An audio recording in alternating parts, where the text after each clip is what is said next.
I waited in the corner of the room, nervous with excitement. I knew that any minute now my best friend Mark would come walking into the classroom. I grinned to myself as I thought about what was about to happen. I had everything set up ready. The bucket was balanced precariously on the edge of the door. The door opened. I could tell as soon as Mark saw me that he knew what was about to happen, but it was too late to do anything about it. The bucket came tumbling down, spilling its contents on top of Mark's head. I was expecting Mark to burst out laughing as he usually did whenever I pranked him, but instead, he let out a guttural scream that pierced deep inside my body. Ah! I suddenly stopped laughing as Mark collapsed on the floor. If you think this is shocking, you will be blown away when you see what happens at the end of this video. I had always been a prankster, and Mark knew it. He was often the victim of my pranks. This was just a typical one for his birthday. It was my way of showing him that I loved him. But somehow, this had all gone wrong. Mark was lying on the floor screaming out in pain. What is it? What's the matter? My eyes! My eyes! What's wrong with your eyes? They're burning! Someone must have called for the nurse because suddenly I felt her beside me. Here, let me take a look at him. I moved out of the way and watched as she started bathing his face with cold water. I stood there in a daze. How could this have happened? There was only water in the bucket. How could he be in so much pain? You will need to go to the hospital to get your face and eyes checked out. I'm going with him. The nurse called for an ambulance. As we drove to the hospital, I sat there staring at Mark. I felt terrible. I'm so sorry, Mark.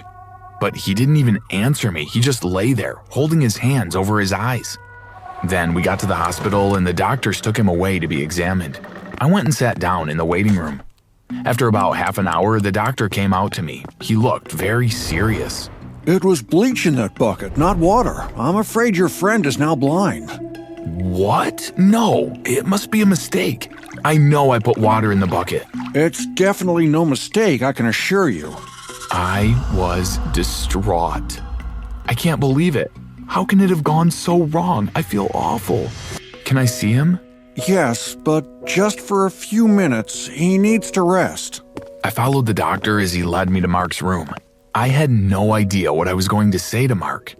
When I walked into his room, I was shocked to see him laid on the bed, bandages covering his eyes. Oh, Mark, I'm so sorry. I never meant for this to happen. I have no idea how the bleach got into the bucket. I only meant to give you a soaking. It's okay, Jason. I know it was just one of your pranks. I'm not mad at you. But you're blind now. How can you ever forgive me? I don't want any fuss. It is what it is. Look, I'm feeling a bit tired now. Would you mind letting me sleep? No, of course not. I'll come to visit you again tomorrow. Okay. I walked out of the room and down the corridor. I was in such a daze I didn't notice Mark's parents walking towards me. What have you done to my son? I'm sorry. I didn't mean it. You and your stupid pranks. You're not going to get away with this. We are going to press charges. I burst into tears and ran out of the hospital. I had never felt so bad in all of my life. Mark's parents were true to their words.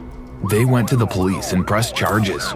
I was taken to court and sentenced to 5 years in prison. When I heard the judge's words, I was distraught. I looked over at my mom and dad sitting in the gallery. Their faces looked so sad. At that moment, I felt as though my life was over. But it wasn't. My first day in the prison was awful. I was scared to death. Everyone just stared at me as if they were weighing up the new guy. Nobody smiled at me. Nobody said hello. I'm gonna hate it here. But then I met Frank. He was sitting alone at a table, so I went over to him. Mind if I join you? If you want. Frank was a tough guy. He had also just got into prison and had been sentenced to 5 years too. We began chatting, and it wasn't long before we realized that we actually really liked each other. And once I became friends with Frank, the other prisoners had a new respect for me. Frank didn't take any nonsense from anyone, and he protected me too. The other prisoners were scared of upsetting me because they knew that if Frank found out, they would be in big trouble. It wasn't long before I was being treated like a prince. People bowed down to me everywhere I went. I got the best bed in the prison, and at mealtimes, the servers always made sure I got extra food. You'll probably think this is weird, but I actually liked being in prison. It was a great feeling, so powerful. We were all given different chores to do, but I never did mine. I always got someone else to do them for me. Hey, you. Yes, Jason, what is it? It's my turn to clean the toilets today, but I don't feel like doing it, so you're gonna do it for me, aren't you? Oh, yes. Yes, of course. And make sure you do a good job. I don't want the guards thinking I'm slacking. No problem. I'll make sure they shine. I laughed to myself as I watched the prisoner run off in the direction of the toilets. As the weeks went by, my life got better and better. I spent all of my time either laying in bed, chatting with Frank, or eating. But then one day, it all changed. I was laying on my bed when a guard came into my cell. Come with me. You have a telephone call. I was shocked. We only had calls once a week, and I had already spoken to my parents at the weekend. Wonder who can be calling me? I picked up the telephone. Jason? Mom, is everything okay? It's not Dad, is it? No, your dad's fine. I've got some fantastic news. What?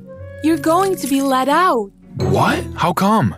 The police were suspicious about what happened with Mark. They saw how upset you were and they knew that you really loved him.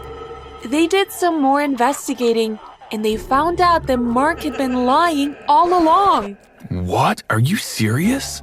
Yes, the blindness, the bleach, it was all fake. I was so confused. You can come home. They're going to let you out straight away. We can't wait to see you. I put the phone down and looked at the guard in shock. Go and get your things packed up, and you're free to go. I packed up my bag and went to find Frank. I'm being let out. Mark was lying about being blind. I didn't do anything to him. I'm so happy for you. I'll see you in a few years when I get out. I gave Frank a hug and said goodbye. You're probably thinking that I'd be so happy to get out, but it was actually bittersweet. I was gonna miss Frank so much.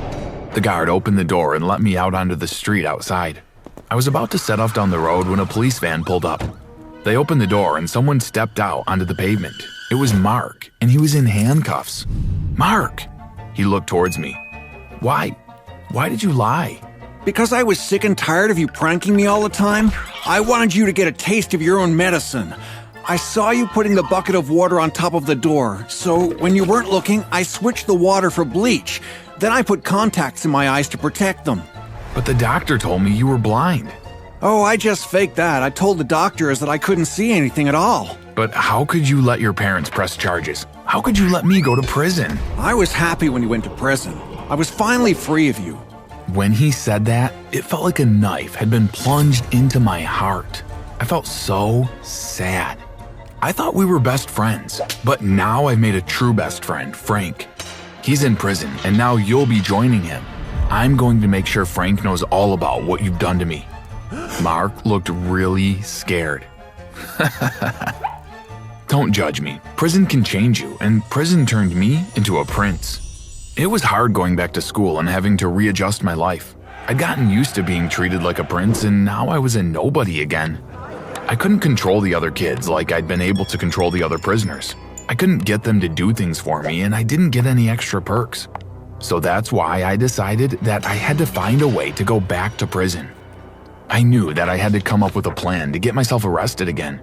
It didn't need to be anything too serious, just the fact that I was a former prisoner would get me put away, even for a minor offense. I waited outside school until everyone had left.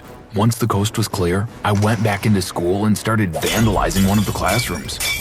I made sure that I made plenty of noise so the caretaker would hear me.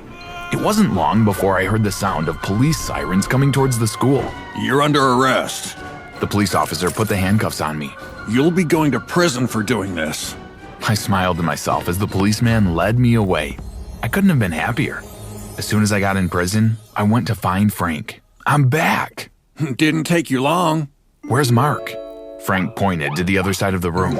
Over there. He's the new prince around here. My face fell when I heard Frank's words. Then my shock turned to anger. No way is he taking over my position here. I'll show him.